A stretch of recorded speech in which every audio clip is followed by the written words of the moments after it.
आज के लेसन में हम डीएनए रेप्लिकेशन या इसको हिंदी में डीएनए प्रतिकृति कहते हैं।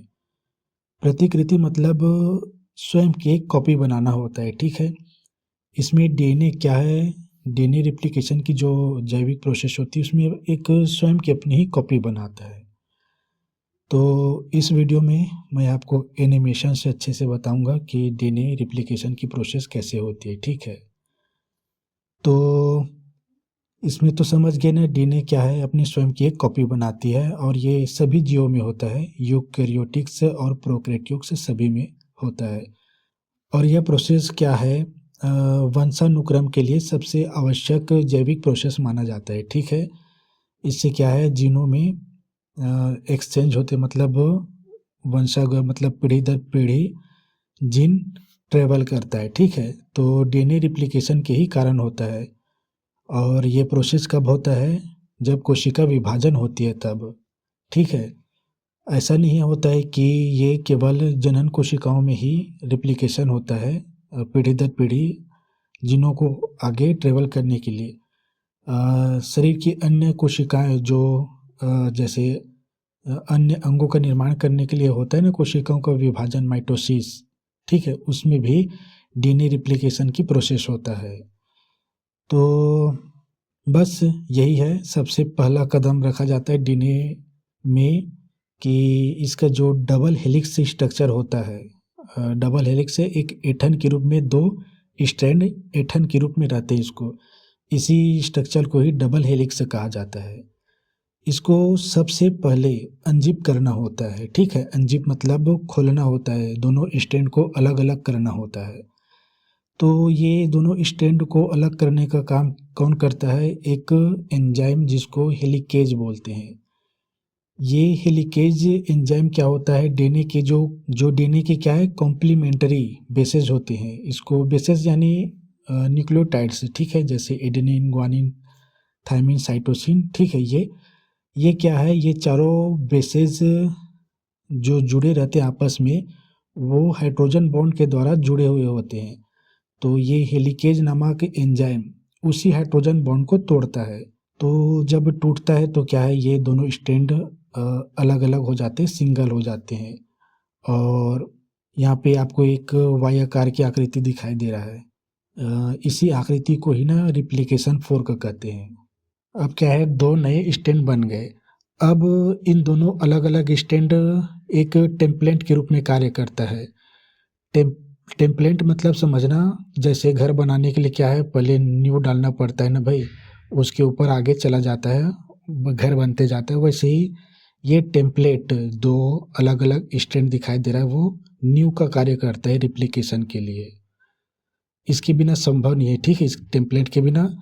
तो इसमें आपको एक स्टैंड 3 से 5 की डायरेक्शन में दिखाई दे रहा है, ठीक है?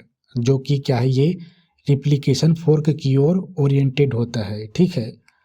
और इसी स्टैंड को लीडिंग स्टैंड कहा जाता है। और दूसरा होता है एक और स्टैंड, नीचे दिख रहा है आपको, वो 5 से 3 की डायरेक्शन में होता है। और ये जो है रिप्लिकेशन फोर्क, जो वाई आकार का था ना, उससे दूर ओरिएंटेड होता है। इस स्टैंड को लैगिंग स्टैंड कहा जाता है। दोनों स्टैंड का क्या है, अलग अलग ओरिएंटेशन होता है। तो इसके परिणाम स्वरूप क्या होता है, दोनों स्टैंड में रिप्लिकेशन की जो प्रोसेस होती है वो अलग अलग होता है। आपने सुना ही होगा कंटिन्यूअस रिप्लिकेशन, और दूसरा होता है डिसकंटिन्यूअस रिप्लिकेशन। तो हाँ, ये दोनों एक एक दोनों में होता है, ठीक है? तो पहले बात करते हैं लैडिंग स्टैंड की। तो लैडिंग स्टैंड में एक आरएनए का एक छोटा प्राइमर होता है, जो कि क्या है, प्राइमेज नामक एंजाइम द्वारा बनाया जाता है, ठीक है? आरएनए का ही एक छोटा सा होता है प्राइमर, वो क्या होता है, लैगिंग स्टैंड के अंतिम छोर से जुड़ता है, देखो, ठीक है? यहाँ से जुड़ता है।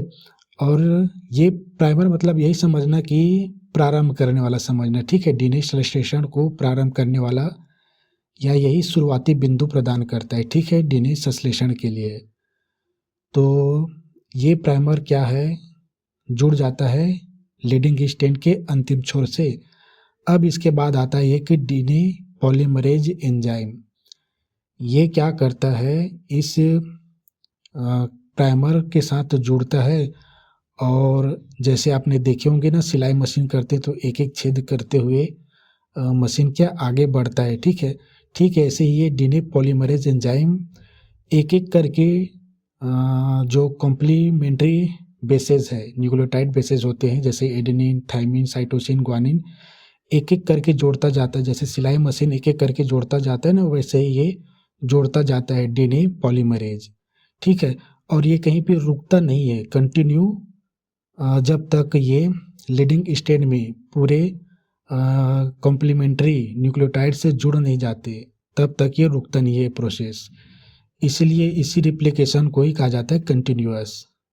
और इसमें एक चीज़ याद रखना, आरएनए प्राइमर, क्योंकि ये चीज़ इसमें भी यूज़ होंगे, किसमें, लैगिंग स्टेज में।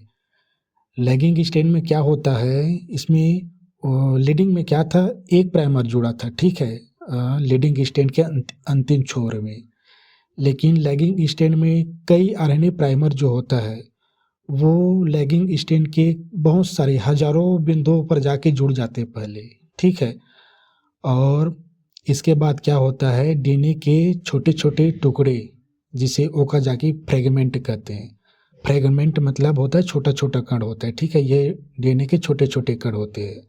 इसे फिर से 5 से 3 की डायरेक्शन में लैगिंग स्टेज में भी जोड़ा जाता है। जैसे लीडिंग स्टेज में 5 से 3 की डायरेक्शन में जोड़ा गया था ना, इसमें भी जोड़ा जाता है। भले ही लैगिंग स्टेज रिप्लिकेशन फोर्क से विपरीत दिशा में ओरिएंटेड होता है, फिर भी इसमें 5 से 3 की डायरेक्शन में जोड़ा जाता है, इस चीज़ को याद रखना। और इसमें क्या होता है, हजारों जगह पे क्या है, आरएनए प्राइमर जुड़ता है, और हजारों जगह पे क्या है, डीएनए का जो फ्रेगमेंट है, ओकाजाकी फ्रेगमेंट, वो हजारों जगह पे जाके जोड़ता है। यानी ये जो रिप्लिकेशन है वो कंटिन्यू होता है, मतलब इसमें कंटिन्यू नहीं होता, रुक रुक कर होता है, ठीक है। तो आगे यह होता है कि ये ओकाजाकी जो फ्रेगमेंट है उसको बाद में ज्वाइंट करने की आवश्यकता भी होती है।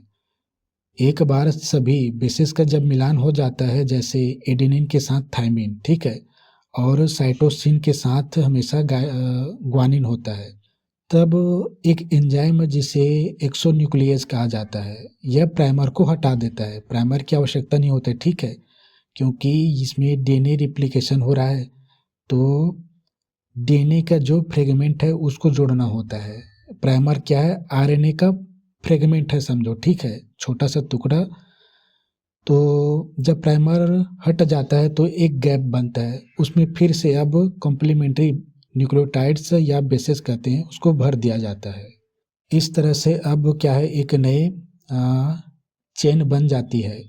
अब उसके बाद क्या होता है, इस डीएनए सीक्वेंस में कोई गलती ना हो, यह सुनिश्चित करने के लिए नए स्ट्रैंड को क्या है, प्रूफ रीड किया जाता है। यानी कि एडेनिन, थाइमिन, ग्वानिन और साइटोसिन के अनुक्रम को चेक किया जाता है। और अंत में बस यही होता है, एक डीएनए लाइगेज नामक एक एंजाइम होता है जो डीएनए के अनुक्रम को 2 निरंतर डबल स्ट्रैंड में सील कर देता है। सील करने के लिए वही करता है, हाइड्रोजन बॉन्ड को जोड़ देता है, हाइड्रोजन बॉन्ड के साथ जोड़ देता है दोनों ओर की बेसेस को, ठीक है। जैसे हेलिकेज ने क्या किया था, हाइड्रोजन बॉन्ड को तोड़ा था ना, तो यहाँ पे हाइड्रोजन बॉन्ड को यहाँ पे क्या करता है, जोड़ देता है। ये कौन सा, लाइगेज नामक एंजाइम। डीएनए रिप्लिकेशन के परिणाम स्वरूप 2 डीएनए अणु प्राप्त होते हैं, जिनमें क्या है, न्यूक्लियोटाइड्स की एक नई और एक पुरानी चेन होती है, ठीक है। तो यही कारण है कि डीएनए रिप्लिकेशन को क्या है, सेमी कंजर्वेटिव के रूप में वर्णित किया जाता है, क्योंकि श्रृंखला का आधा मूल डीएनए अणु का हिस्सा होता है और आधा बिल्कुल नया स्ट्रैंड होता है। तो डीएनए रिप्लिकेशन के बाद डीएनए ऑटोमेटिकली स्वयं ही एक डबल हेलिक्स में बदल जाता है। क्यों? क्योंकि वो हाइड्रोजन बॉन्ड से सील हो गया भाई, ठीक है, और हेलिकेज नामक एंजाइम भी यहाँ पे नहीं है, ठीक है। और इसके साथ ही क्या होता है, डीएनए रिप्लिकेशन की प्रोसेस कंप्लीट हो जाता है, ठीक है।